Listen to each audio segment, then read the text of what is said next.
Hey everyone, it's Fitz with your daily delivery. Hope you are doing well. And today we're going to have some real talk about Kansas State women's basketball, where the program's at, and how they might stack up in this year's NCAA tournament. They start play Friday afternoon in Lexington, Kentucky against Fairfield. And it's time to discuss something that we haven't discussed. Why was Jeff Mittie interested in the Missouri job? And what does that mean about the job he's doing at K-State? First, I need to remind you to subscribe to this YouTube channel. Please do so. It helps us out so much. And also, if you're a K-State fan, please subscribe to GoPowercat.com. Go over there, check out our specials, and make sure you click that green join button, and off you'll go checking out today's specials.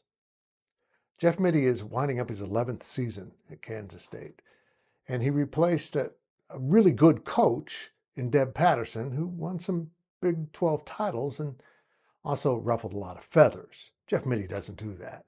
He is very well liked among the administration and the fan base for the most part. I haven't heard many people say many bad things about Jeff Mittie as a person.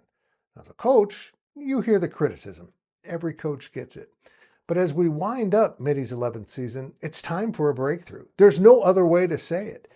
He didn't inherit a bad program. He inherited one that needed some upkeep. He inherited a program with an incredible fan base that hungers for success in women's basketball. And it hasn't really come under Jeff Mittie. That's straight talk. The last two seasons, this season and last season, with 26 wins, that tops his seasons at Kansas State. And also, last year's fourth place seeding in the Big 12 tournament tops his placement in that event. That's right. Kansas State hasn't won a league title under Jeff Mittie, and, well, they haven't really come that close, despite having an incredible roster with two players this season that were honorable mention All-Americans. That's a pretty good roster. Now, look, I know Ayoka has been injured, but injuries and players going out for the season or for long portions is a part of every basketball program, and the coaches and the players need to adapt. Well, we really haven't seen that fully happen, and I understand replacing Lee is no easy task. But it has to be done sometimes. When you lose a key player, you have to find a way to still succeed. K-State really dropped off here towards the end of this season without Lee, and Ayoka is going to be back for this game and probably for the NCAA tournament. This is really a great opportunity for K-State, and I know everyone wanted that fourth seed so they could have a home site, but I think this worked out great for this team. There's a little chip on their shoulder, and for multiple reasons. One, their coach flirted with the Missouri job.